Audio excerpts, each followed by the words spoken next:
live on January 7th, 2026. Second live show of 2026. Have to get used to that. It's like when you were in school and you came back from Christmas break, had to like write the date in the right-hand corner and shit. And you would always like write the previous year for like the first month. I just have that memory in my head of always screwing that up. Yeah, I haven't had to write the date too much so far, so it's been working out. Yeah, everything just auto-fills now too, so it's like you don't have to think about it. But yeah, we're here. Kevin's here. What's up, we'll see who else. We'll see who else joins us. We're just going through some rookies, 2025 rookies, not the 2026 class. Got to make that clear, and just kind of looking back. We're looking at quarterbacks and running backs in today's video, I guess, live stream, I guess I should say. It is the off season for fantasy football, but obviously playoffs still happening. We got 3 weeks of playoffs and then the Super Bowl, so which I guess is technically the fourth week of playoffs. But we are 106 days, I think I saw, to the NFL draft.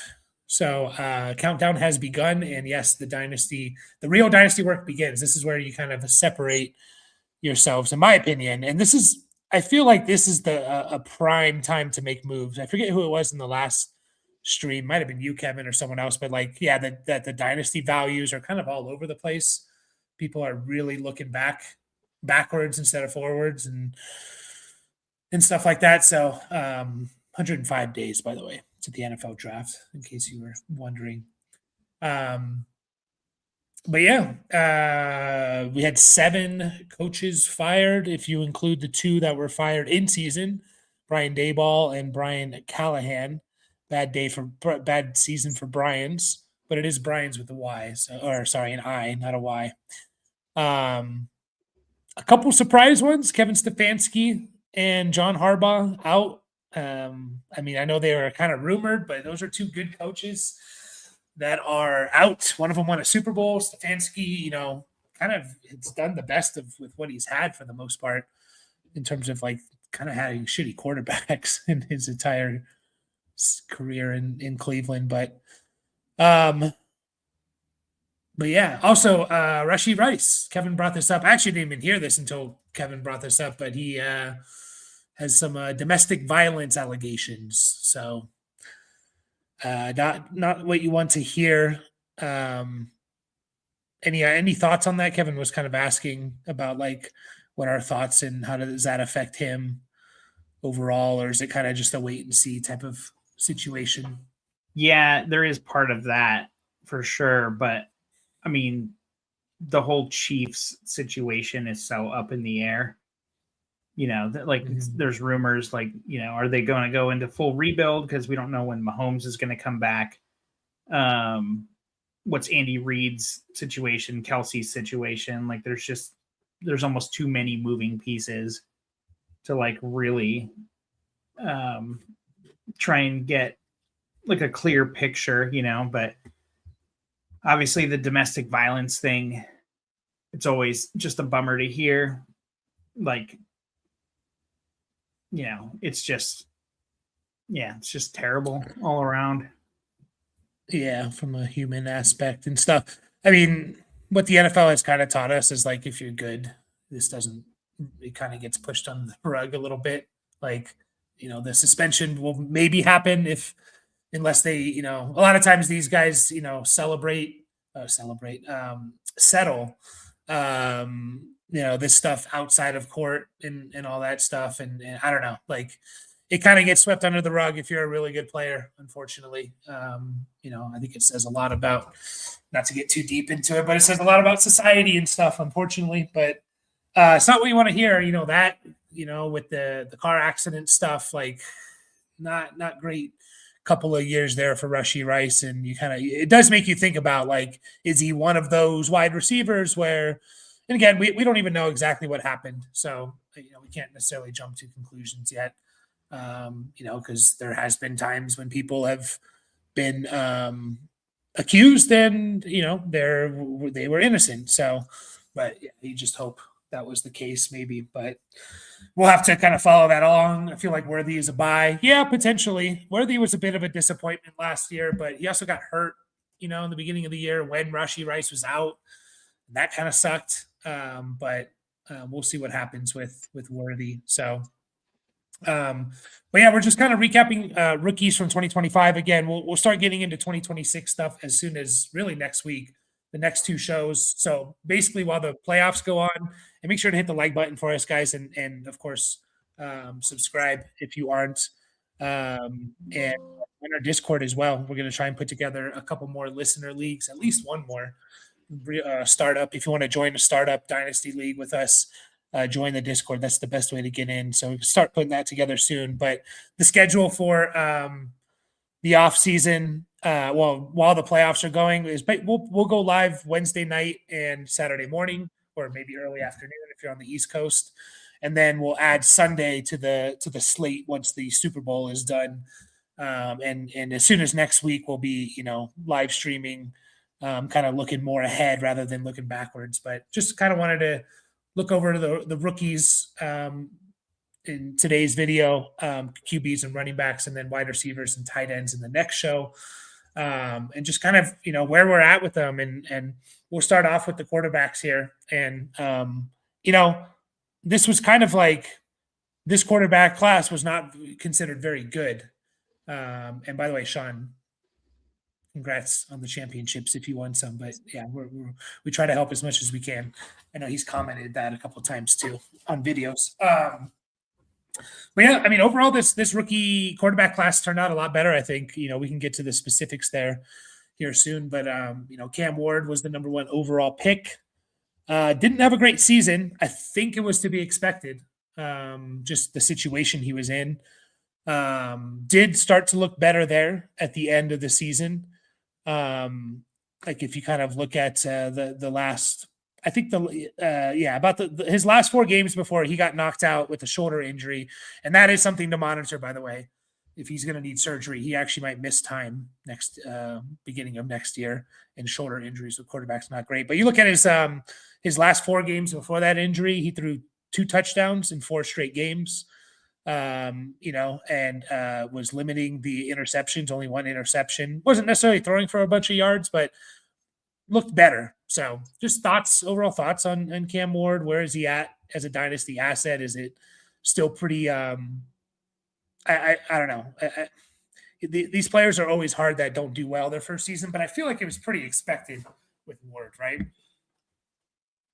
Yeah, I think like we definitely saw the improvement, like even before his bye week, like, the yardage was there, but so were the picks and the lack of touchdowns. So overall, I'd say like not unexpected, I mean, he was doing it without a whole lot at receiver. The Titans are just, they were obviously just really bad, and that's typically what happens with these rookie quarterbacks, like they're getting drafted high into like situations that are bad in general, So yeah, not necessarily completely unexpected, but it would have been nice to see a little bit more. But he played the whole season, up until that last game. But yeah, he'll be an interesting one to watch, like I feel like people who drafted him at the 102 to 105 or something like that. Yeah. Like I think he's a solid hold. Like no one's going to want to sell him. Like you're not going to get that back for him, but I don't know. Like, would you be interested in trading like a late 26 first for him just for what might be? Oh yeah, for sure. I don't think you're going to get him for that though. So I think he's in that position where like what you have to, he should be basically like in the position where you're probably going to have to overpay for him, or what feels like an overpay right now. And it could pay off if you really believe in him. Like I'm not trading him really unless it's like a top 3 pick or in the next couple of drafts. I don't think I would trade him for more. Like I would want still close to 2 firsts or a first and a really good piece or something. Like I just don't think you're also. I also don't think you're going to get that. So, but yeah, late 26 first easy, especially in this draft class. Quarterback 17 on keep trade cut ahead of, obviously like this will start shaking out a little more because we're still a little too close to the season. We're starting to see movement for sure. There's a lot of guys below him I'd rather have, even for long term. I'd rather have Daniel Jones, Goff, Darnold, Baker. Yeah, I don't know about the Daniel Jones, just because of the Achilles injury. Yeah, it'll be tough, but I feel like he was playing well enough to where hopefully, I guess it depends on like what Indy's gonna do, and like obviously like they started getting into those tougher matchups, and we didn't see Daniel Jones quite performing the way that we would have wanted, but we'll see. Yeah, I just think like a guy like Daniel Jones, I think you're better off going with. Honestly, Cam Ward's probably going to fall into that bucket of quarterbacks where there's not a whole lot of difference, kind of like where he is now. But I think you got to go Ward over Jones just straight up, just because of the potential of what he could be, and he's. I think the talent's there when you watch Ward. You watch him play. If you watch them play, and you see the potential there. He just didn't have it with his team there. Like we're, the guy we're going to get to, not next, but after that, it shows you what a competent play caller and a number 1 option, receiving option can really do for a quarterback, especially a rookie quarterback. And Cam Ward didn't have that. Do you know who led the Titans in I know in catches, I'm going to double check in yards, but do you know who led them in catches this year? I have no idea. Was it DK? It wasn't DK. I have absolutely no idea. It was Chigakonkwo, I'm pretty sure. Wow. And how many questions did we have? He led them in catches and yards. How many questions did we have of like, should I start Chigakonkwo or this guy? I don't remember any. Like, I don't remember even talking about Chigakonkwo all year. And that's nothing against Chigakonkwo. I think he's a solid receiving tight end, and he shouldn't be your number 1 or really your number 2 option. He should probably be at best your number 3 option, So it's just, we'll get to Shuck, and that's the guy I'm talking about. He had Kellen Moore as his head coach, who's a good offensive play caller at this point, and Olave, potential elite or top 15 wide receiver. So, passing receiving option there. Like Cam Moore didn't have that, and it goes a long way, So, I agree with you. Like other guys like Baker, I would take over him and stuff like that, Goff and stuff. But I think when it comes to someone like a Daniel Jones, do watch the shoulder injury. We will see with that. But kind of. It does say on Sleeper that he will not need surgery 2 days ago. That's good. So that's good. I think it was like a very small percentage of quarterbacks that get that injury needed surgery, but that surgery would have knocked them out for like 6 to or like 8 months or something, which wouldn't be great. Jackson Dart's the next one here, and he was, fantasy wise, the best quarterback from this draft class.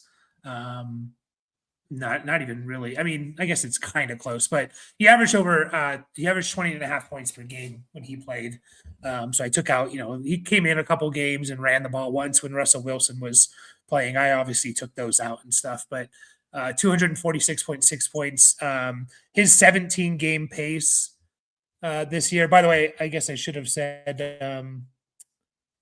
Cam Ward 17 game pace, but Cam Ward 17 game pace, which is basically his stats, but 3,300 yards, 16 touchdowns, 7 interceptions, only 157 rushing yards. So like to see more from there. But Jackson Dart was on pace for 690 rushing yards and 13 rushing touchdowns. Like, obviously, the rushing touchdowns are going to be hard to bank on. I do think he can rush for 500 yards or so. My question with Jackson Dart is he has to be the key. Like, if you're redrafting the rookie draft, right? I mean, Dart has to be a top 3-4 pick, right? Like, he has to be the QB1 in Superflex. And like, does he go ahead of Hampton? Does he go ahead of I mean, who else was going? Tetaroa? Does he go ahead of these guys, or where are you putting them? Travion? Yeah, I mean, it's kind of tough. I think it, like, honestly, it might be between those 4 guys you mentioned. You can almost go team need, kind of. Because I don't really think any of them really like stood out to where it's like, oh, obviously, this guy, So, yeah, I mean, he's probably worth more than any one of those guys. Just quarterback scarcity. QB 10 on Keep Trade Cut right now. Yeah, you got him. And you have him at 8. Oh, is that his finish? That's his points per game finish when he was the starter. Gotcha. Oh, yeah, because I'm just looking at points per game, including everything. Season. So, yeah. There's a couple games where he had 1 or 2 rushing attempts with Russ. Yeah. So, as the starter, he was 20.5 points, QB 8. But yeah, I mean, you could definitely make the case for him at the 102. I mean, if you're only drafting on last season, he's the 101, right? I mean, is there someone better? Like, based off of just off of last season's production, not necessarily going forward. I don't think there was anyone better than him.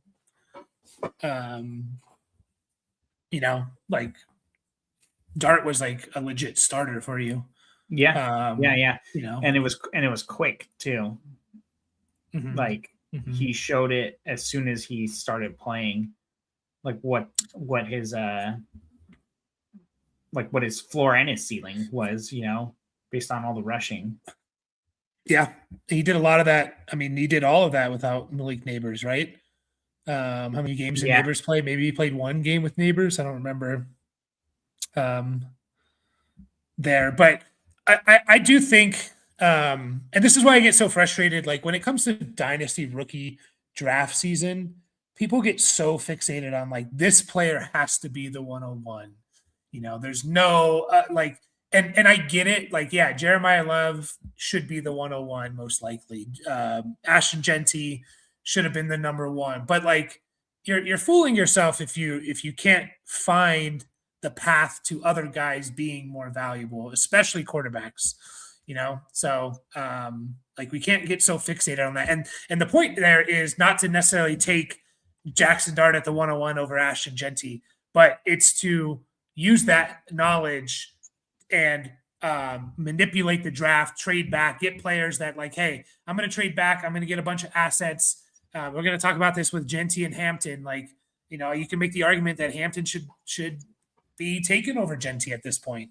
And you can take advantage of that, really stockpile assets and still get a player that could be better than the player that everyone's saying has to go 101, because it doesn't take much to change. So I will say, I do think Jackson Dart is a tier down from him option if you can. I have him in 2 leagues. I'm trying to trade down, tier down from him. Not because I don't think he can be good, but I do think there are still some things that were a little bit covered up because of his fantasy production. He's going to have that extra. We always talk about that outside value that doesn't have anything to do with stats or how you play on the football field. He's going to have that a little bit because he plays in New York with Cam Scattaboo and, stuff like that. We'll see who they hire at coach as their coach and stuff. That's important. But, the way he plays does lend towards fantasy, right? Because of the rushing. I don't think that's going to go away. But there is the concern with injuries, of course, if he doesn't learn how to protect himself. But I do think he's a tier down option because I do think you can get quite a lot for him on top of someone like a Dak or Baker or something. So Um, any final thoughts on Dart? No, I think that's a pretty good summary right there.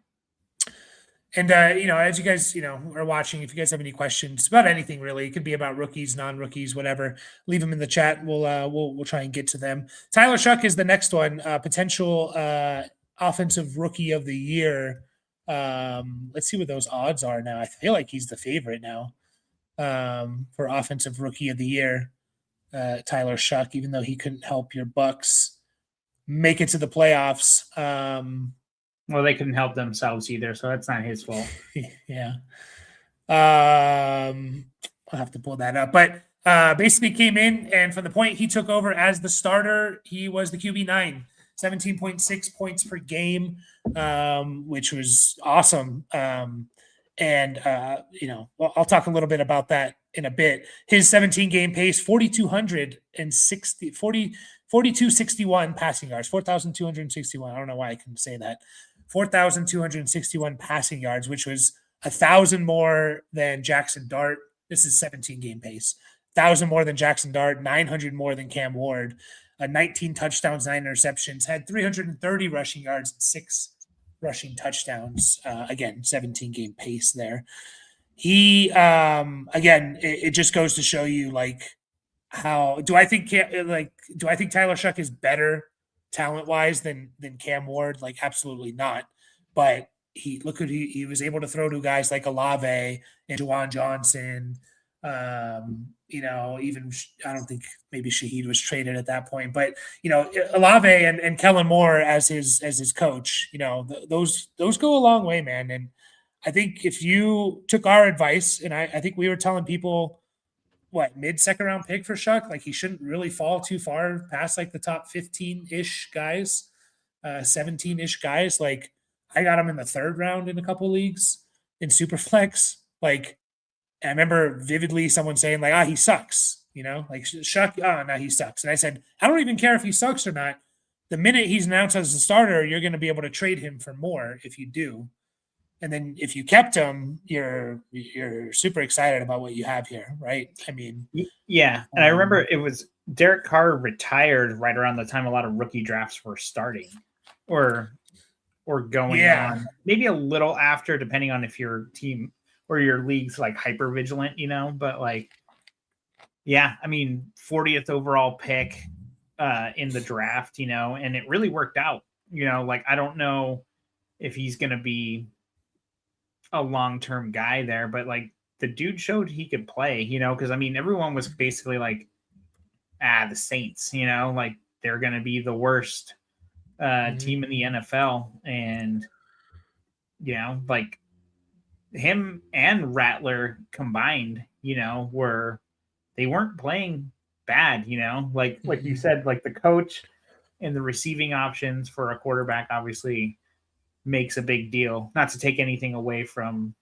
those two young men, but I mean, yeah, like, I mean, the numbers looked really good. Like not a lot of multi-touchdown games, a little bit of rushing, but nothing to like really write home about, but like you said, the 17 game pace was pretty decent. He got about a third of his like total rushing yards in one game. So it wasn't necessarily like evenly split across, and two touchdowns in that game too. So it might be a little more fluky than that. Like not necessarily something you can count on, but I mean, yeah, looks good. Where's he at?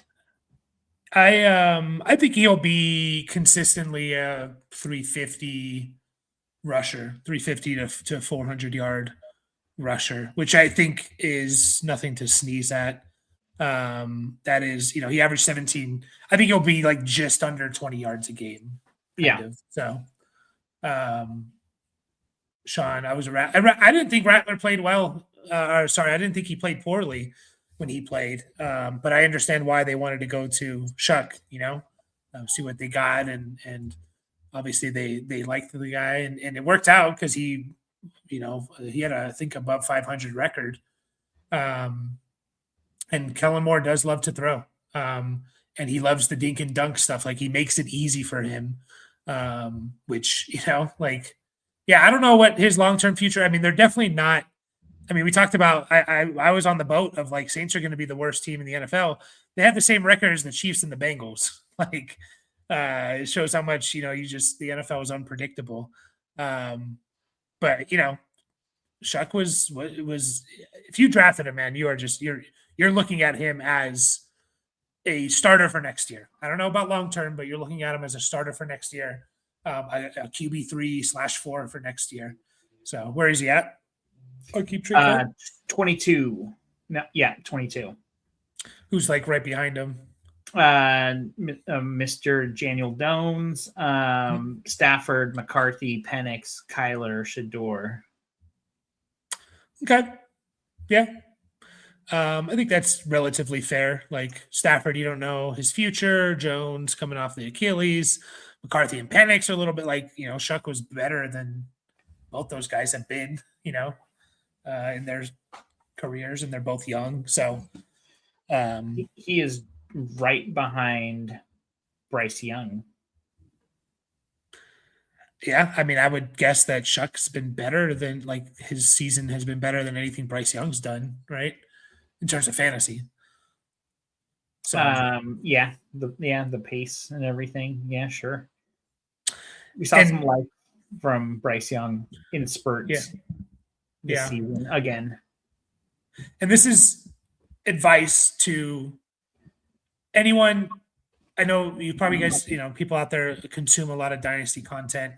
Quarterbacks are the hardest position to scout or to figure out their long-term future or success in the NFL because there's so many other factors that go into it than just what you see on the field. You can watch a running back, be like, oh yeah, this guy's fast and big and strong.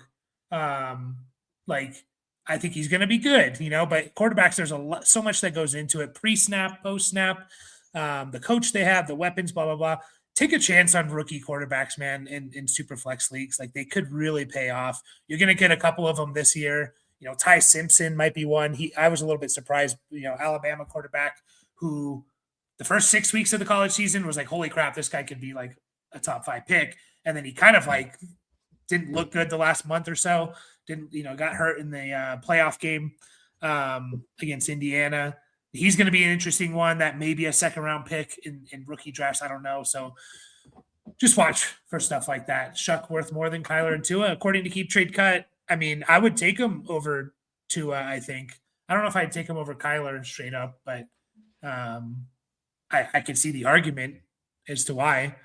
So, I was kind of feeling that same way. He's 5 spots ahead of Kyler. What's the actual point difference? The points are not crazy far apart. Still 500 points or so. And Tua is just totally tanking in terms of value. He's behind Mac Jones. Yeah. I mean, it's going to be interesting what they do because they didn't fire McDaniel, right? Unless I totally missed that. They didn't fire McDaniel. And they didn't end well there. I mean, Tua got benched. So, I don't know. Is there he still could get fired, especially with like Harbaugh and Stefanski becoming available. So we'll see. We're going to get to this in just a second here about Genty and Hampton. So, and we'll answer that question here. We can get to these other quarterbacks relatively quickly, just kind of going in order from where they were drafted. Jalen Milroe was the next quarterback. Didn't see him. He's playing behind Sam Darnold. Obviously, he has a lot of value if he does ever start. And I think he'll get a shot, Jalen Milroe. He's a guy that maybe you can get as a throw-in or like, even if you want to trade like a late third-round pick for him. Because if he does start, he's a rushing quarterback. He's going to have value. Dylan Gabriel played. I think Dylan Gabriel is a career backup. But if he's on the right team, I think he can come in and win you some games. Like, I think he can be – I mean, look at the guys we were starting in week 16, 17. Tyler Huntley, I started in a championship dynasty team. And Malik Willis. And, like, I don't think we've heard the end of Gabriel, but I do think he's just a career backup. And jump in if you want to say anything on any of these guys. Or if you want to add anything. But Shador Sanders – is the other one. What do you think of? I don't think Shador has a future as a starter personally, and I don't think he's going to be a great backup just because he has the name value, and generally you want your backup as like kind of a faceless guy in a way, you know. Yeah. And like also the backup's really important to like help. I'm not saying Shador doesn't do this, but the backup also needs to like really help the starting quarterback prepare. Like the backup quarterback is very valuable. Like, Brady and Mahomes always talk about their backup quarterbacks helping them prepare for games and stuff. Obviously, it doesn't matter for fantasy, but like, I don't know. How are you viewing Shador at this point? Like, trade him away for a second if you receive a second, but just keep him if it's anything less like than that, or I mean, yeah, I mean, I would definitely take any second for him. I feel like he wasn't even going in the like half the rookie drafts that I was in until the third, at least half of them. Yeah. He was kind of like that borderline guy. And a lot of that was like, well, he should have got drafted higher, but I mean, a lot of teams passed on him 4 times, and then he finally got taken in the 5th round, right? Yep. 4th or 5th, So, yeah. I think it was 5th, but yeah, it could be 4th, but either way, and that's telling. And that's not always, obviously, everyone passed on Brock Purdy, like Tom Brady. Like, yeah. So, I mean, it can happen, but obviously that's the outlier situation. But I mean, just the Browns, man, like they're just an absolute mess. Like, you think Deshaun Watson's going to start for them next year? I mean, he might. Like, as crazy as that is, like they're picking at 6th, and you have 3 QB needy teams picking at 1, 2, and 3. So I don't know what I mean. Maybe they bring in a backup or something. Yeah, I don't know what they're going to do. I don't even know who the coach is going to be. I don't know who wants to go there. It sucks. But by the way, Shador Sanders 17 game pace. He started in 7 games. 3,285 passing yards, 17 touchdowns, 22 interceptions. That's a problem. That's a huge problem. Yeah, 372 rushing yards, 2.5. He had times where he flashed. Like he had a 3 touchdown game, 364 yards, 3 touchdowns against the Titans.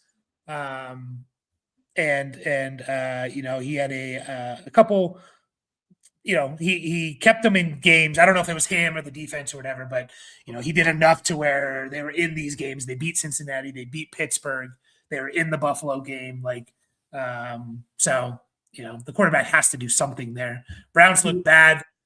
This is true too from Sean. Like we just talked about it with Ward. Browns weren't much better, with the weapons. Their play caller was better than Stefanski, but their weapons weren't. I mean, Fannin was definitely better than anyone on the Titans, but that's about it. Like Judy was terrible. And it's tough too because like I feel like we're seeing like just like the quicker turnover in quarterbacks and stuff. And if these guys can't like win games, like take fantasy out of it, obviously this is a fantasy show, but it's like these guys lose their jobs, Yeah. Like it doesn't matter how high they're picked, like obviously the higher they get picked, the more it seems like the more chances they kind of get. But I mean, we saw Bryce Young bench for Andy Dalton mid-season in his 2nd year, right? Last year. Mm-hmm. And then he came back and he looked like charged up and like he looked good. Yeah.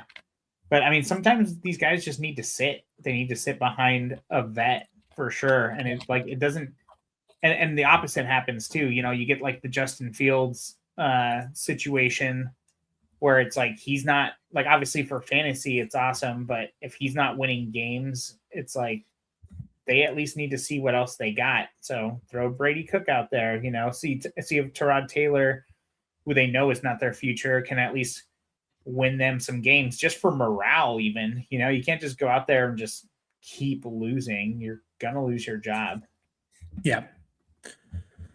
Yeah, so I'm in the boat of if I get a second for him, I'm trading him. I'm a little bit hesitant trading him for just 1/3, maybe a couple thirds in Superflex and stuff.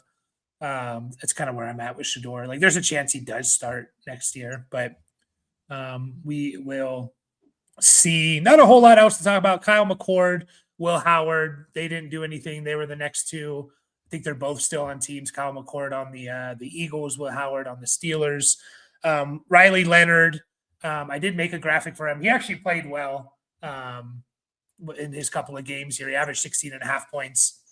Only thing I'll say is the Colts, like, they don't know what's going on with Anthony Richardson. Daniel Jones might miss the beginning of the season. Maybe Riley Leonard is their starter the first couple of weeks. Superflex leagues, I'm generally holding on to any backup quarterback. He could be the QB2, so he's definitely a hold. And then Curtis Rourke is someone I do want to mention real quick. He's on San Francisco. Just watch for that. I mean, Mac Jones is still under contract, I believe, but maybe we saw what any quarterback that enters the San Francisco system is going to play well, like decent. So Curtis Rourke, I think he was like a 6th, 7th round pick, is on there. And then Quinn Ewers is another guy to watch here because, again, he was benched. He has arm talent, and that offense for Miami definitely looked different when Quinn Ewers is playing, and he has the arm talent to make a lot of throws that a guy like Tua can't. So if Mike McDaniel does stay, maybe there's an outside chance that like Quinn Ewers has a little bit more of a role there. But anything on those guys, or should we just move to running backs? Yeah, just probably move on to running backs. Just too small of a sample size, but like you said, like nice stashes for the end of your bench because you never know. You never know, indeed. By the way, guys, once again, just make sure to hit that like button for us if you haven't already. Just get more eyes on the video and join our Discord if you want to get into a listener league with us. That is the best, probably the only way to do that. I'm putting the link there. It is free to join. Overall, though, I will say, again, we got the number 1 overall pick, Cam Ward, which still holds a lot of value. We got a top 10 quarterback out of this draft class. We got another guy in Tyler Shuck that we're looking forward to at least next year as a QB 3 or 4 on our Superflex teams. And then we'll see with guys like Sanders, Gabriel, Leonard, Ewers. But like this quarterback class we were very down on turned out actually way better than we thought. So just keep that in mind for any rookie draft. You're going to hear that this year potentially with this rookie class that it's down on certain players. Guys come out of the woodwork. So running backs. Into the running backs. Ashton Genty. Maybe better than you thought. Average 14.4 points, PPR points per game. RB 16 in points per game. Ashton Genty, the clear number 1 for basically even in super flex leagues. I mean, he was literally, I don't think I saw him not go 101 in any rookie draft that we did, whether it was right or wrong, but I think it was the right choice. Tough season for him. I mean, the Raiders were just a disaster, obviously. I was looking at him and Bijan's numbers. Very, very similar in terms of just pure like counting numbers. Bijan rushed for 976, Genty 975, 58 catches for Bijan, 55 for Genty. 10 touchdowns for Genty, 8 for Bijan. Bijan did do more with less, like he had less carries and stuff. He was a bit more efficient. And they averaged the same amount of points per game. Although if you do take out the headache game for Bijan, then Bijan was significantly better, like 15.2 or something. But they both averaged like 14.4, 14.5 per game. Just keep that in mind. One other thing before I get your thoughts on him. He had one of the lowest yards before contact. So some of the underlying stuff, his underlying numbers didn't look great. Like his breakaway percentage, which is what percentage of your yards are coming on big runs of 15 or more yards. His rushing over expectation, like, did he basically kind of earn more yards than was expected of him? Stuff like that didn't look great, but he was getting out of like all the quarterbacks, like the starters and guys that had a significant amount of carries. He was basically, him and Judkins were pretty low on the yards before contact, only a yard and a half for Genty. Compare that to like Trayvon Henderson had 3 yards before contact on average. So Ashton Genty, he's probably still a top 5 running back in keep trade cut. Yeah. He's sitting right at 4. And those yards before contact, like that stuff's so important, for running backs. Like, it just kind of shows you like how bad the Raiders were as far as like there was just no line. It's like if you're basically getting hit at the line of scrimmage or even behind it on half your plays, like you're not really giving him much of a chance to really get going. But yeah, I'm glad you brought up Bijan rookie season, because Genty was that essentially. Like, I don't remember the Falcons being very good that year that Bijan went there. I should remember better, but obviously, like, we've seen a lot from him these last 2 years from Mr. Robinson there. Yeah. And so, here's to hoping. Sometimes these guys do just end up on like in a really bad situation, and we don't even know if it's going to be any better next year. But yeah, you're gonna have a quarterback of their choice. So yeah, with the offensive line, who knows? Who knows if it's gonna be better? But yeah, the role was right where we wanted it to be. Right, lots of involvement in the pass game, and the workhorse. Just playing the majority, like that workhorse snap share. So yeah. He is the type of running back, in my opinion. Like, Bijan can like make a guy miss in a phone booth, right? If we, it's kind of an outdated expression now, but like, he's one of those that, like, if someone meets him, 2 yards in the backfield, can make a miss. I feel like Genty's a little bit more like a Derrick Henry in that way. Like, I'm not comparing him to Derrick Henry, but like, if he gets to the second level, he's gonna be a problem. Yeah. I just don't know how often he got to the second level untouched, essentially. So, I jury's still out on him. You see what the power of going top 10, or I forgot exactly where he went overall, but you see the power of it. He literally, I think, came into the season as RB3. He's RB4, even though he had, for the most part, a disappointing season because we were drafting him in the first or second round, early second round of redraft. So would you take, how much worse can his situation get is kind of the question, right? Like, yeah, I mean, if this is a coach, what's that? They need a coach, so we'll see there. Pete Carroll, we hardly knew you on the Raiders anyways. You've been around forever. Just retire, man. He's like 70-something. He just I know. He was 70-something. I know. He could kick the shit out of me, I'm sure. Yeah. Something I will say, and this probably just points to how bad the Raiders' offensive line was, he faced significantly less defenders in the box, 16.17% of the time, 8 defenders in the box. Compare that to Hampton, 25, over 25, Judkins over 45%, Travion and Harvey over 30%. So, like, that might just point to the Raiders' offensive line and how bad they were. But yeah, it's that, and it's also,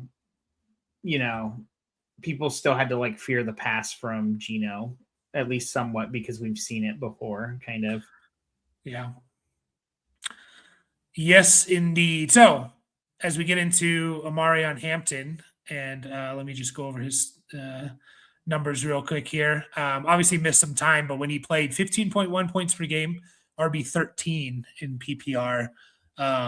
He averaged 4.4 yards per attempt. He caught the ball decently well. He looked better. His elusive rating, his breakaway percentage, more longer, having longer runs and plays and stuff was better than a guy like Genty. His yards after contact were better. Before and after, his rushing over expectations was better. So I don't think it's crazy to say, and this is going back to why we need to be like, what you're going to hear, you're already hearing it with people saying Jeremiah Love has to go number 1, and that's fine. But now, a year removed, I don't think it's crazy to say that Hampton is going to be better than Genty. At least he's on a better team. And to me, he looked better. Like, watching a lot of Amarion Hampton, like, you could just see this guy has it. So where are you at with that? Like, if you were to move one, are you just moving the one that you think you can get more for? Or are you going to move the one that keep the one you like more? And who do you like more between Genty and Hampton? I mean, for the next, 2 to 3 years or something, I feel like you kind of got to go with Hampton, right? Yeah, For the reasons you just kind of laid out, like we saw it from him, like he's on the Chargers, which, they were playing without a line, or a good chunk of it, for a good chunk of their season. Obviously, Hampton missed a bunch of it, but I don't think Kamani Vidal is going to be a problem for him long term in next season or whatever. And I don't know what Najee's contract was, but I don't think that was really going to be too much of an issue anyways. Yeah. And we saw it kind of right away with Hampton, with Najee on the field for those 3 games. Yeah. So like that didn't necessarily the value pick of Najee, like, well, this could be more split than we thought. Like that didn't play out. Remember Najee had like that weird eye injury that kind of like, yeah, it was like a firework or something, right? Yeah, but it stuck around for a while. Like the guy like couldn't see until like a week before the season started, and then obviously, yeah. I mean, you saw like looking at Hampton, some of his box score, like 6'5", 6'8". He had 4 games of 5 or more catches, so that's in his bag. So I don't think it's crazy to say like I kind of. And you said the next 2 to 3 years. I mean, we shouldn't really be looking, especially for running backs, beyond 2 to 3 years in Dynasty. So yeah, I mean, just too much changes. Like it's hard to really look at anybody over 2 or 3 years, except for those really high end assets, and those are all proven guys. Yeah, so. So I personally, I would probably just trade the guy I feel like I could get more for because they're that close. But if let's just say I got equal value for both of them, I think I want to keep Hampton. Again, just watching him play, like he passed the eye test and his underlying numbers are there. And I think this team, is going to really get back to featuring him when they get their offensive line back here. So, would you take the 103 in Saquon for the 101 in Superflex? I have Gibbs, but nothing at running back. I would take the 103 in Saquon for the 101. Yeah. Because you already that means you have Gibbs and Saquon. Yeah. Those are your starting running backs right there. And Saquon can still have a huge season, in my opinion. Yeah. And so you're basically looking at, Fernando Mendoza or one of the wide receivers, Jordan Tyson or Carnell Tate. So like those guys could be top 10 picks. So yeah, I would do that. Seth. Yeah. I mean, Bauer and Gadsden. So tight end is good. We'll see what happens with Garrett Wilson, and your wide receiver room isn't like in shambles. Obviously, like we need to see something from, BTJ, what's Garrett Wilson's situation? Like, I mean, we don't know what the Jets. He got paid, right? He was part of that. Like, they paid him and Sauce Gardner a bunch of money. That was kind of like some of the moves there. Yeah, he got a 4-year, $130 million contract. So, he's on the Jets for a while. Yep, and hopefully he can just get a quarterback. But even like we've seen him be like we know the talent's there for sure. So I'm not too worried about that. So yeah, I think you're just holding that pick in Saquon. Yeah. And then Sober Thoughts says basically he thinks he needs a quarterback. He got second place this year because he lost, Devontae Adams, Love, Judkins, Garrett Wilson. A lot of guys missed time. And he basically saying, like, does he need to make a move for a quarterback? Start 10, super flex. He has Love, Stroud, and Fields. I don't think it's an urgent issue. I would want to shore up at least the QB3 there. You obviously don't have a top-tier quarterback. I think you have 2 solid starters in Love and Stroud. I don't know what, you're probably not going to get anything in the rookie draft. You could always be on the lookout. I would be stashing guys like if you can get Jacoby Brissett on the cheap, Mac Jones on the cheap, hold on to Joe Flacco, like these type of guys, because these guys could be starting next year. So I don't think it's urgent to make a move right now, though. Personally, No, because you're gonna have to. I mean, maybe like if anything, you want to wait till you get closer to the draft when the picks are at like peak value, if you have picks, right? And then you try and sure that up a little bit. But I don't know. I guess we'll have to like wait and see. Like, and then it's a lot easier than you think. Well, it can be anyways, to get the guys that are going to retire definitely after this year, kind of a thing, right? Mm-hmm. Like Stafford, Rodgers, or yeah, like some of those other guys who are gonna give you some starts, like Flacco. Yeah, you have a really good team here. I mean, just looking through it, like, so yeah, you can always look to make moves. I mean, I would be looking to tear down potentially from a Love or Stroud if Stroud looks good in the playoffs potentially, but I don't think it's urgent right now. So I think it's kind of always look to make moves, but I don't think it's urgent to really make a move. This team can win next year if they all stay healthy, plus adding a couple pieces here and there. So, Quinshon Judkins was the next running back taken, 12.1 points per game, RB25, had one of those bad injuries. I don't know. I don't think it's ligament. I think it was bone related, but I mean, the issue with Judkins and what it was all season was just the team he was on. Again, he faced 8 men in the box 45% of the time. Like, that's hard to do anything. And it showed. It showed in his yards per carry and stuff like that. Like, it really did show. He had to grind this stuff out. So really going to depend on what the and he had a worse yards before contact than Genty. Really gonna what the Browns do at the quarterback position, at the coach position. So,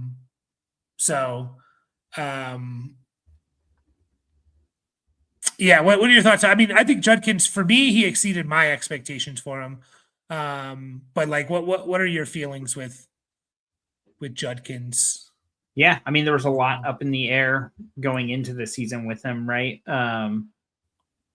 There was charges, and it was maybe he was going to get suspended, and then he didn't sign or something like that.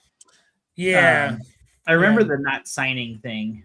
I remember him falling even in redraft drafts, like close to the week before the NFL season started. So obviously that can affect guys a lot too. As far as getting integrated in the team. But yeah, they need a quarterback, or else he's just going to keep seeing those boxes. And like, we saw the role be huge. And so, yeah, I think you're right. Like, better than what we thought, given like, if you look at everything else from a 10,000 or 10,000 foot view. Yeah. I was shocked that, he literally wasn't practicing until like a week before the season started. And then week 2, he comes in, he gets like 13 touches. Like, I was shocked by that. I was absolutely shocked. So, yeah, it'll be interesting to talk about him in the context of like him, Travion, and RJ Harvey, which I guess we can do that at the end here, and kind of how you would order those guys. I think Genty and Hampton are still the top 2 from this class. These 3 are the next guys to talk about. Maybe we should throw Scadaboo in there too. I didn't realize this either. He had 1,000 total yards. Judkins, yeah. Yeah, and that's with missing 3 games. So that's not bad. Yeah. Obviously, 59 more. Yeah, 59 rushing yards per game, 12 receiving yards per game. So, yeah, and he did manage to get 7 touchdowns. By the way, 998 total yards. You gave him the extra 2. Yeah, I did. Because his pace was more. Well, when I play Sporkle in the off season, and it's like, name all the 1,000-yard players, I'm going to type Judkins, and it's not going to come up. Ish, yeah. I mean, if you want to, you can. I don't know how much. It's going to be hard to give full on analysis. I guess I'll take this time to announce we do team reviews. I actually need to announce that in the Discord. We do team reviews. Like we'll review your team. We'll look at it. You know, your whole league, the other players in the in the league, and kind of break down moves you should make and give you like a real in depth video, like at least 30 minutes, probably closer to 45 minutes, breaking down your team and stuff. It is a paid thing, but it's relatively, it's not too expensive. So join the Discord if you're interested in that. But you can leave, your team there, and we'll see if we have time there to get to it. So Travion was the next one. He's going to be an interesting one to talk about. Like the big question with Travion is we saw what he could be, but Ramondre Stevenson's there, and Ramondre Stevenson had a way better season than anyone thought. And when Ramondre Stevenson got paid, by the way, they paid him at some point. It was in the preseason. Yeah. Okay. And I don't think they have an out until after the 27 season, if I remember correctly. So Ramondre is going to be there. The big question with Travion is, what is he going to be? Kind of what he was when Ramondre was fully healthy, or are they going to give him an expanded? Sorry, Ramondre got paid last year. June 24. Oh, okay. So it wasn't even this coaching staff. And I said last year, but yeah, you know what I mean, I guess. Yeah. So yeah, I mean, the big question with Travion is just like, is he ever gonna be a workhorse? And here's the thing about him: he was never a workhorse in college either. That doesn't necessarily mean anything. Josh Jacobs wasn't either, and we see what Josh Jacobs has become. But yeah, I mean, I really like Travion a lot. I think my vision with him wasn't necessarily that he was going to be a workhorse, but that he could do a lot with a little, right? And we've seen that potential, 60-yard runs and stuff. He had a few of those. So I still really like him. I still think I have him as my RB3 in this draft class, but it is closer with a couple guys. Where are you at with Travion, and how you feeling with him? Were you kind of like, is this what you expected from him this year? By the way, over 1,100 scrimmage yards for Travion. And he's obviously on a good team too. Yeah. That's like number one, right? Like obviously, like we saw a huge bump in Patriots draft stock with like, it's funny because it's like none of the players you really want outside of Travion and Drake May, right, for long term. Yeah, I mean, there's we'll talk about him on the next one, right? Yeah. But yeah, like I think, Travion, he is going to have a Ramondre problem, but I think the efficiency is going to definitely like help him for sure.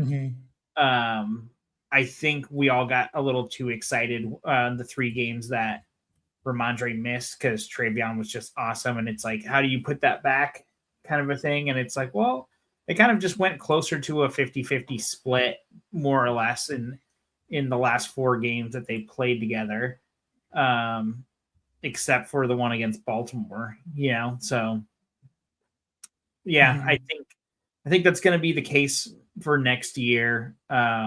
Just given, like, I mean, pay attention to like what happens in the off season, and postseason. There we go.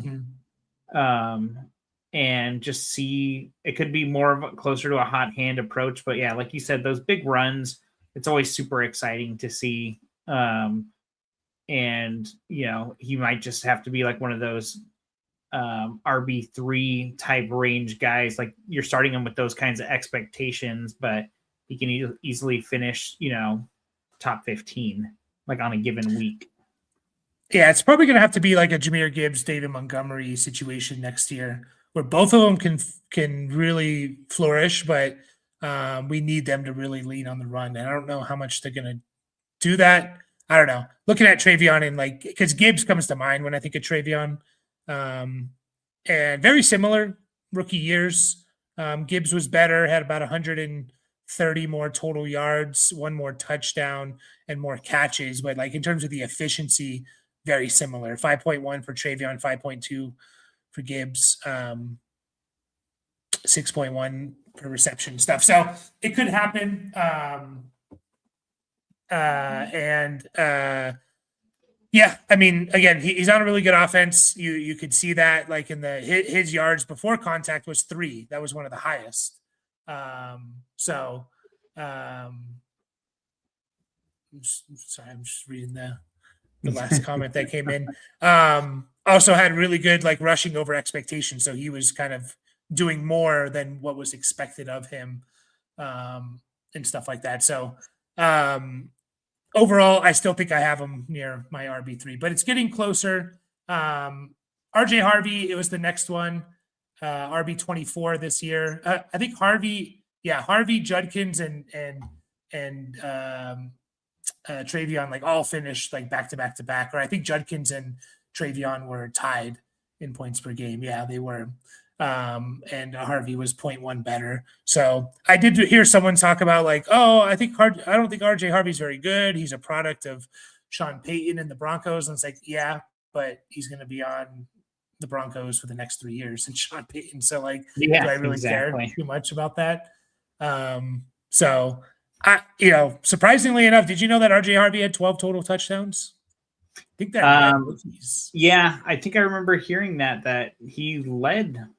Did he lead rookie running backs in touchdowns? He might have led all rookies, like in receiving. I guess so. Like I can't really think of who would have caught 12 that I'm not thinking of. Yeah. Yeah. So I mean, obviously that was his first little run of touchdowns. Was not necessarily helpful for anybody because you weren't starting him at that point because he was still like not getting a snap share to where you really wanted to see it. And then if you tried to chase it, it might have bit you a little bit, but solid involvement in the passing game for sure. Like he was like, you can't quite put him in workhorse like mode or role. No.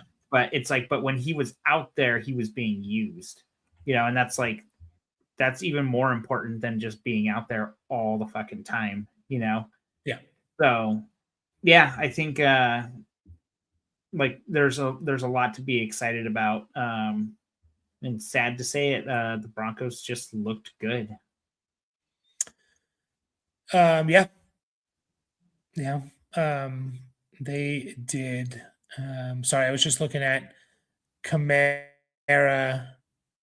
and the most touches he had under Sean Payton. He had a couple of years there where he had a decent amount of touches, 270, 287.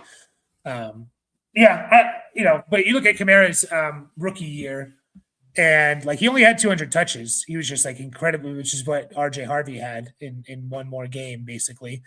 Obviously, Kamara was awesome that year, but yeah, it's going to be a committee. He's going to be a little bit of a product of the offense, but that's fine. I don't know. I think he's kind of is he appropriately ranked? I don't know. Like he's RB14. Do I think he should be ahead of like Kyron, No. Scattaboo, Barkley? I don't think so. I could see it with Barkley because like the age is always going to come into play, but Barkley could be RB1 next year and it wouldn't shock anyone. Harvey's not going to be RB1. And I say this a lot. I will take one season of a top 3 running back over 5 seasons of RB18. I just would, because RB3 wins me leagues, Josh Jacobs, that's surprising. He shouldn't be over these guys, in my opinion. So I do think he is a little bit up too much, and you can't even make like the age argument too much because like Harvey's not that much. Like he's less than a year older than Kyron, because Harvey was old when he came in. So I do think he's a potential sell high option here. I'll skip the next 2 real quick because I do think Cam Scattaboo belongs in this conversation of like who's the next guy. Real quickly, Scattaboo. I mean, he played awesome. I think he might have been. Was he the best rookie in points per game, non-quarterback. Might have been because he averaged 16 points per game, more than Yes. Hampton. 7 touchdowns in not even a full 8 games. So Yeah. he would have beat Harvey, man. He would have. Yeah, he would have. He can catch the ball. I don't think he's, I think he's fun, man. He's not going to be an explosive guy. He's going to be a grinded out guy, but he can do it all. And this is what I said about Scadaboo in the draft process. Like I said, he can do everything in my opinion. He does need to improve the pass blocking, but he's a willing pass blocker. I don't think it's necessarily, he can't block a guy in front of him. It's more of like picking up who's the guy that's coming, that he probably needs to work on. And he can do it all. He can catch, he can run, he's going to grind it out. The coaches are going to love him. Fans are going to love him. And that's literally what happened with the guy. Like people are obsessed with this guy. He's like all over, like he's a streamer and he's like at WWE events and like he's just everywhere. Like people, and that stuff matters. So I think there's an argument. Like, how would you rank those four?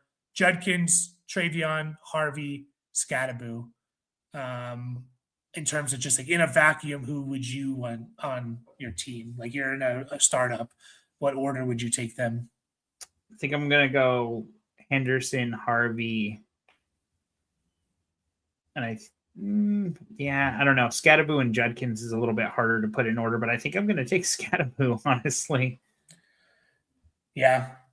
I'm kind of like, I'm Travion and then I'm not sure. Like, I think it might be Scadaboo for me. I know he has the injury, which we do, it was one of those where his leg was kind of bent, his foot was bent the other way. So do watch that. But he's also the type of player where like, I don't know how much that matters. Like he could have a very short career. I did mention that as well.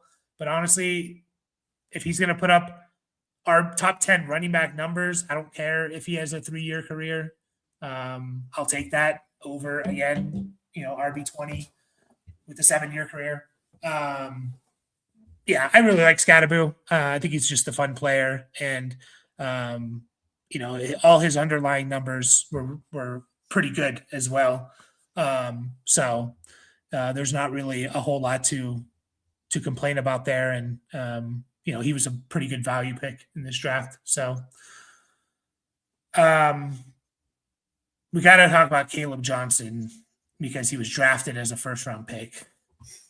8.8 points, 0.9 points per game, RB at 115. What the hell do you do with Caleb? What do you do with these players that weren't injured but did nothing?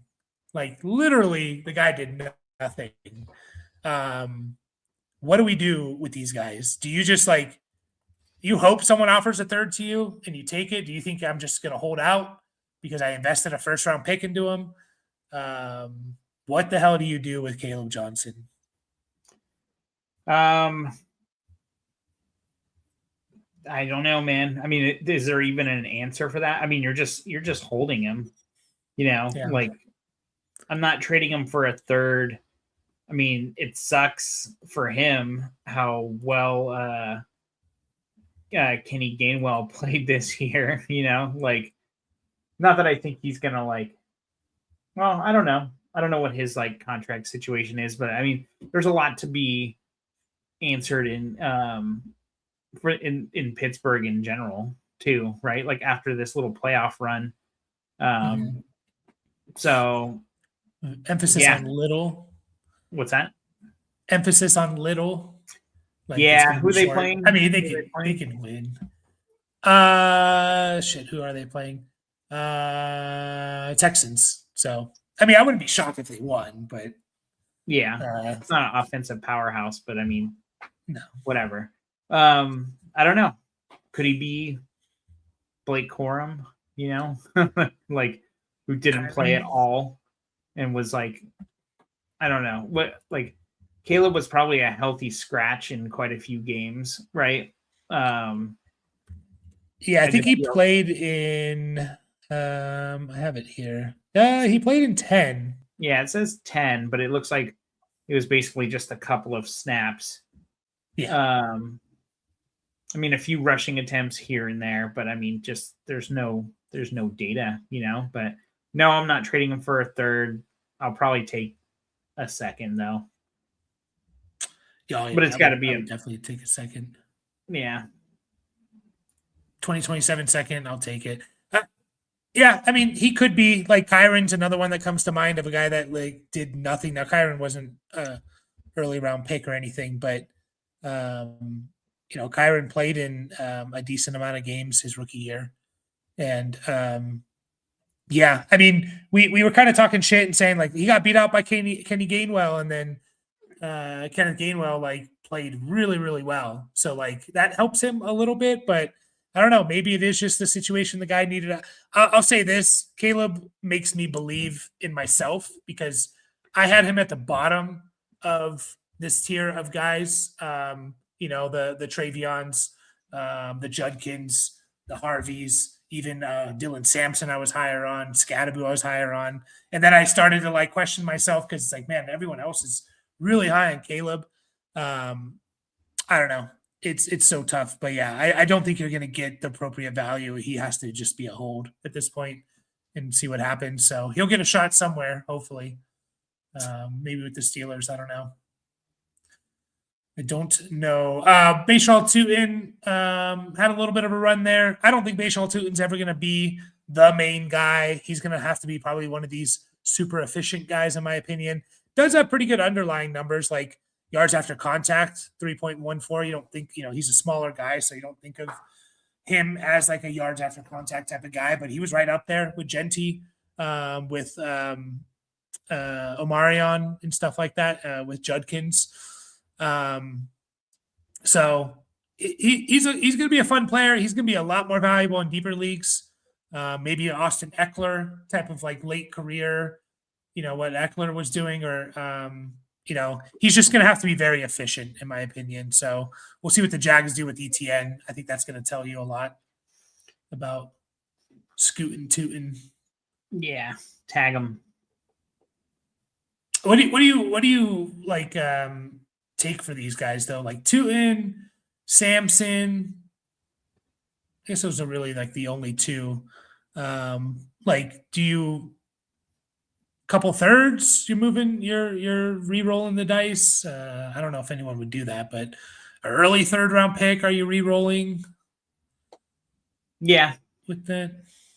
Does it depend on the draft, maybe? Yeah, I mean, that's definitely like a draft night decision, I guess. But yeah, I mean, it's gonna depend, like you said, on like what do they do with ETN. I don't see why. I guess it's gonna kind of depend on what their playoff run looks like, too. I mean, Jags really put it together this year, but I mean, they're playing the Bills, so. Yeah, it's gonna be a fun game. Yeah, that could go either way. I mean, it's in Jacksonville. That's gonna be a fun game. Yeah, it's so hard with these guys. I do think they're talented. So I think I would be like late second, early third. I would think I would move on. Anything less, I think I would just hold and hope it works out. Woody Marks, 150 points, 9.4 per game. I'll say this about Woody Marks. Like, I don't know how good of a player he is. I think I'm trading him at RB26 value. He's a late round pick. Actually, no, sorry. He was a third round pick. I shouldn't say late round pick. Now, the team did trade a fourth round pick, sorry. But they traded like essentially a third round pick for him. I just don't know how good he is, to be honest. I don't think like he's just a volume guy. I think he did a lot of it because he just got the volume.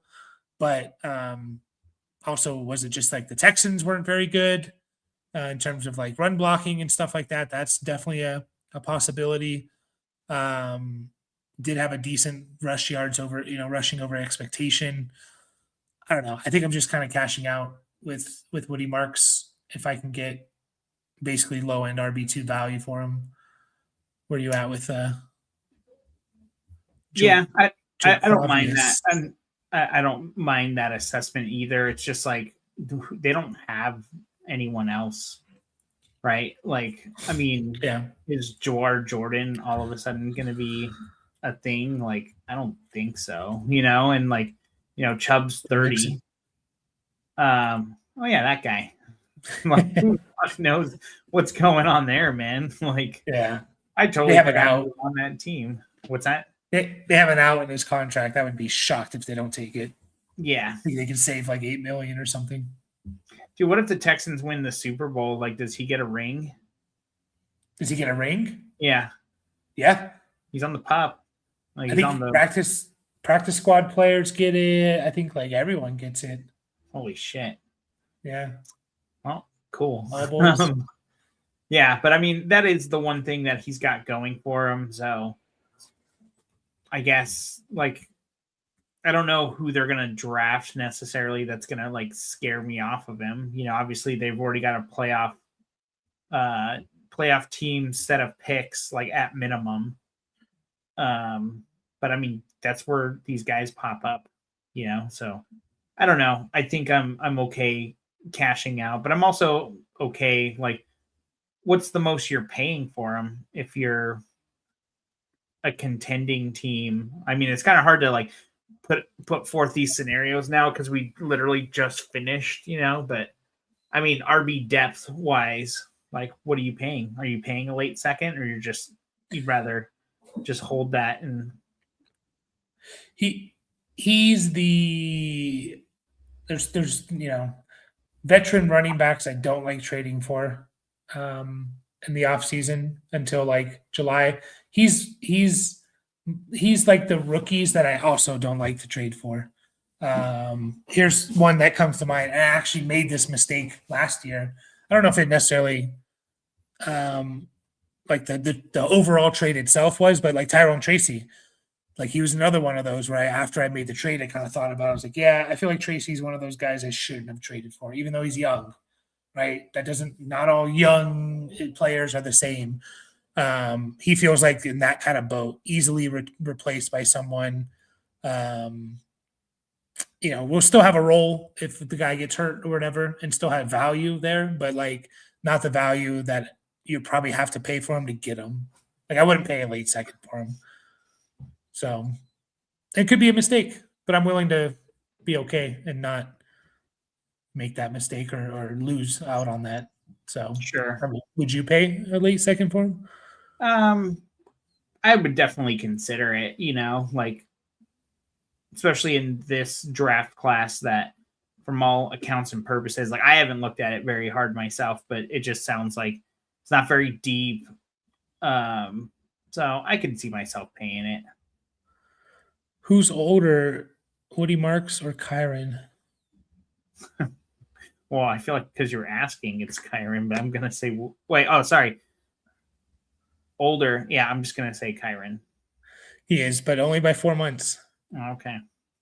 He's only 7 months younger than Javante. Javante's only 25 and a half. What did you think about Woody Marks pre-draft? I didn't love him.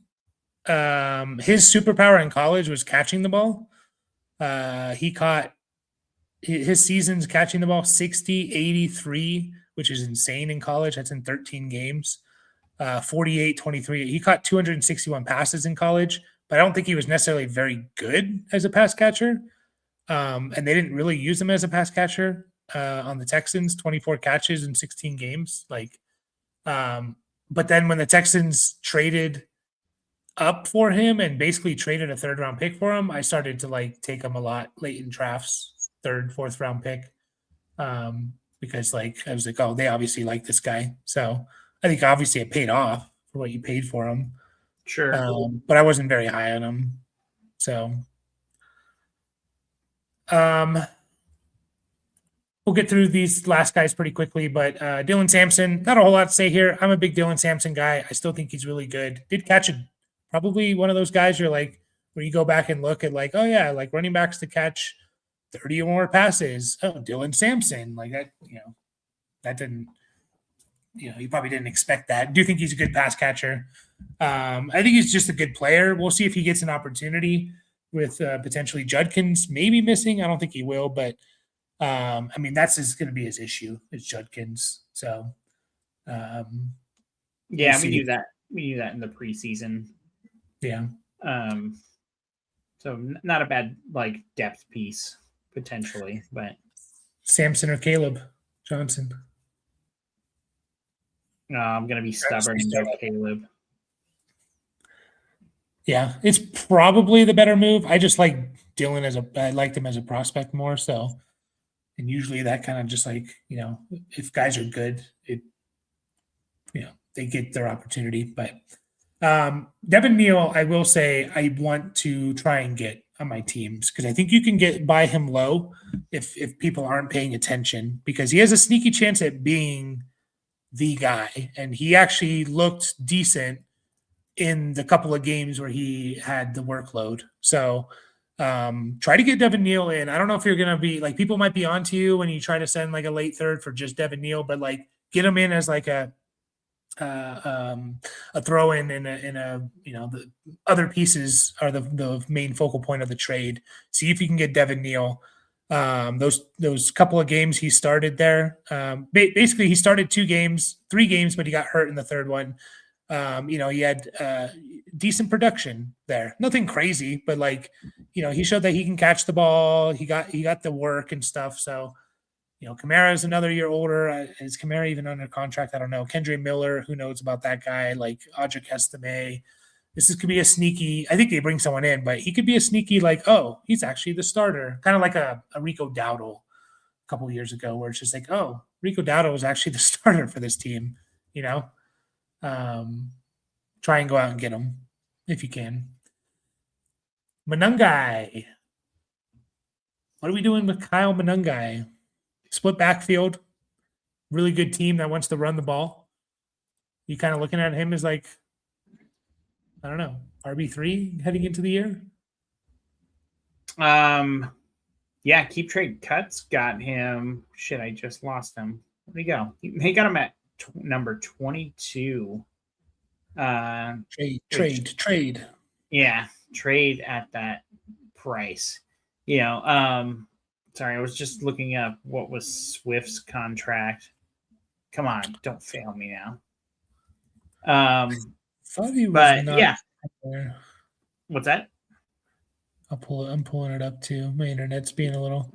They haven't. No, this was his last. No, it's already showing 26. Like they're on to 26, but it looks like they have an out on his contract, but it's nothing too crazy. His cap hit $8 billion.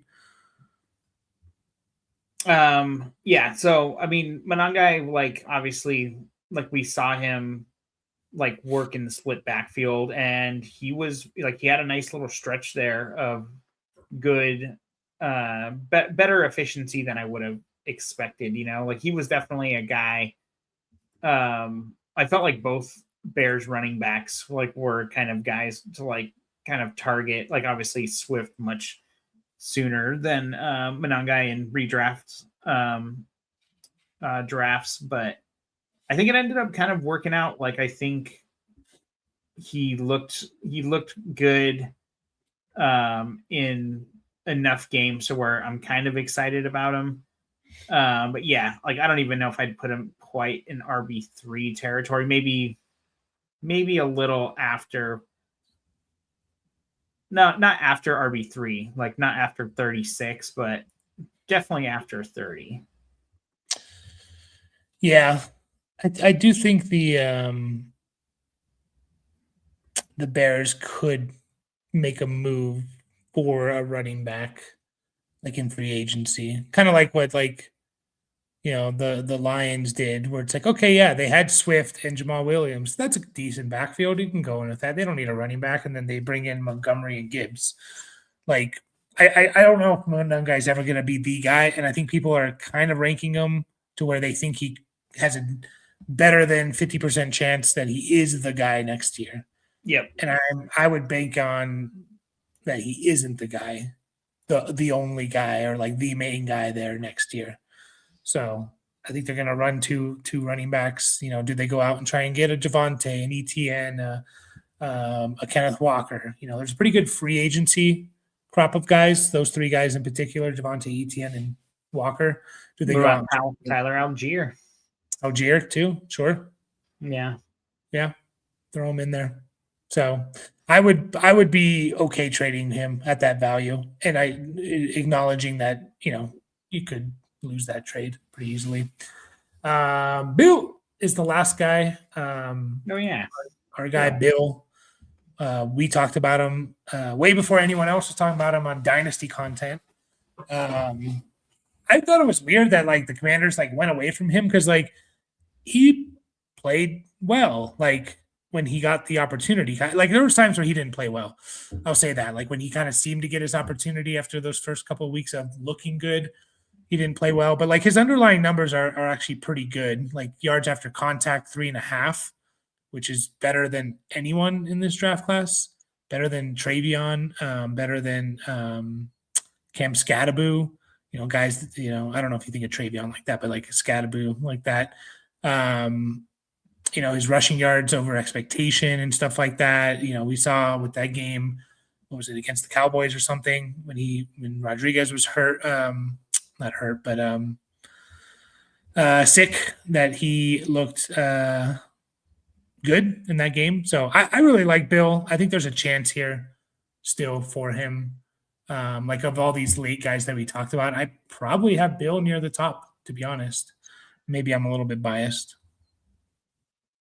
Yeah, maybe. I mean, keep trade cut's got him at 34, so I think that's a little bit too big of a gap without really like sitting down and like looking at like, oh, these guys, like I'd rather have this guy and this guy over that. But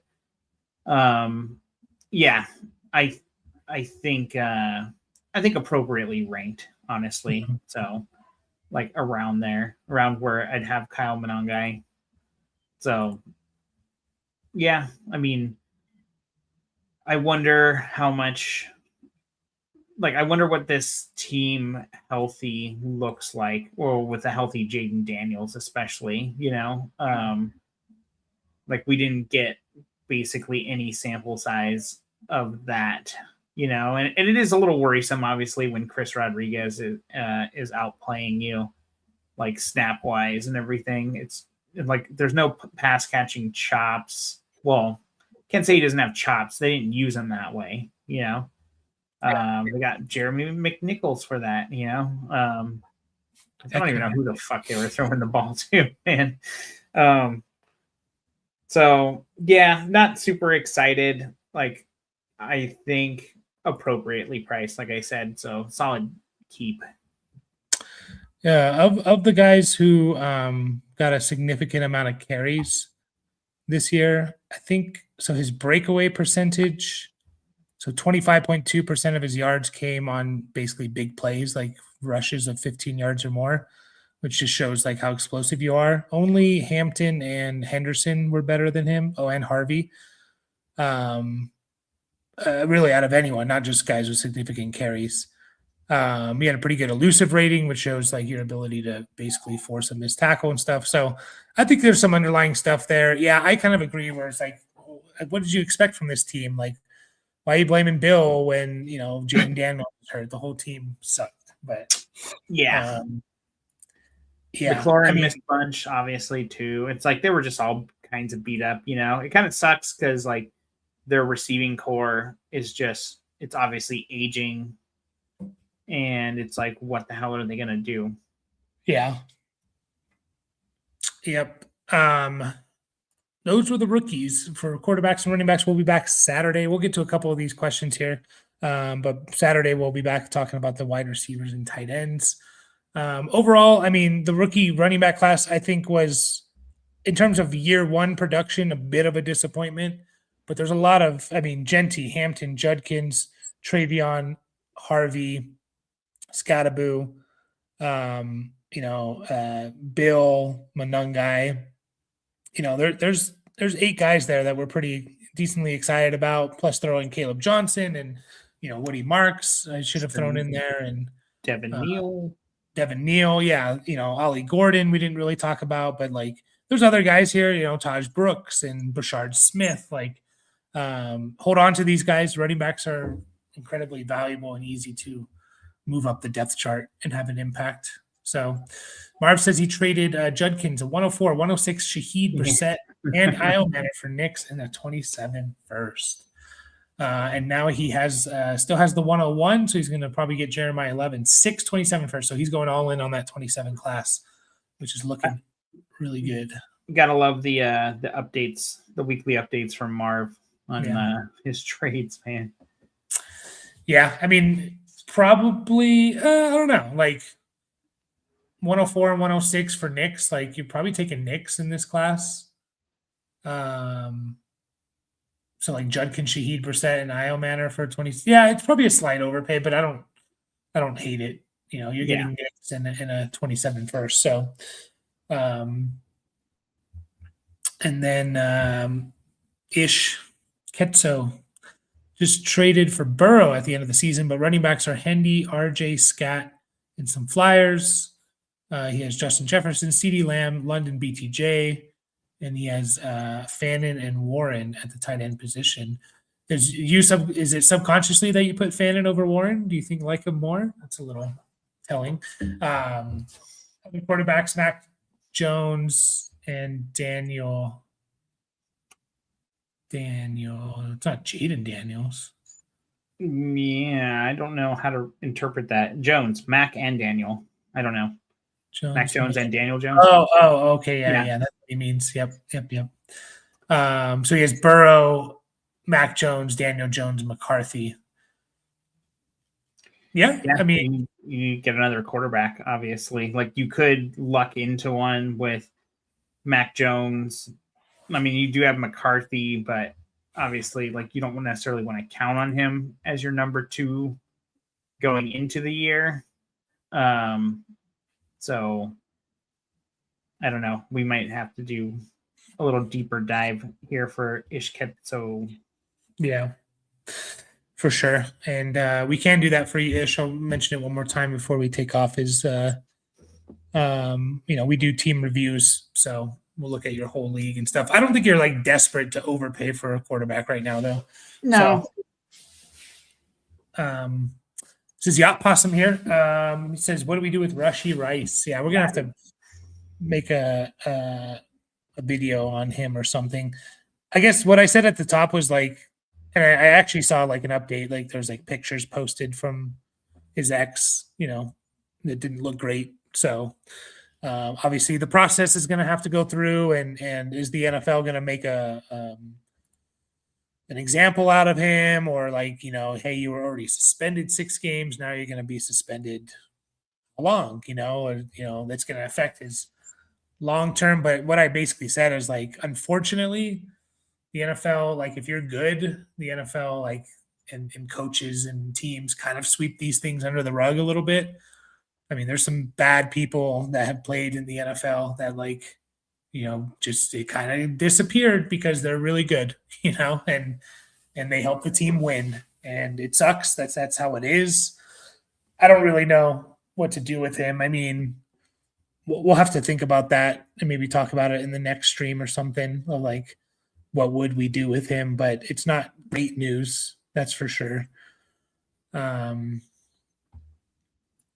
from just like again, we'll see what comes out and stuff, but yeah. I don't know. What are your thoughts on that whole thing? Yeah, I mean, just go back to the top to like hear what we said about it. But yeah, just too many moving pieces like in the Chiefs world right now. Sorry, I started like closing my windows and stuff. I mean, I don't know. Do you think it's dirty to try and get out from under him right now, like before everyone knows the news or something like that? Like, no. Or is he already falling? Yeah, I don't know if he's already falling, but I don't think it's dirty to like do that. And people need to pay attention, and people already probably know. So I agree. Yeah, wide receiver 10 still. So we'll have to see. But I mean, if you're nervous at all, what's that? Apparently, like this just happened, like it just came out. So. Yeah. What's going to make it worse if there's videos and pictures too, but like videos is the one. That's what got like Ray Rice eventually. gone from the league and stuff, So yeah, I'll sit on that and think and like what to potentially do. But again, good chance that like he gets kind of a little bit of a slap on the wrist. You're suspended for a month, but we saw like what that meant this last year, and he came and he was awesome. So in terms of his production, but we are heading out. Yeah, we went here. long. Yeah, and I expected it to be about this long. So we'll be back Saturday morning, and we will we appreciate you all. Had double digits people listening, some commenting. So join us Saturday morning, and we'll see you all then.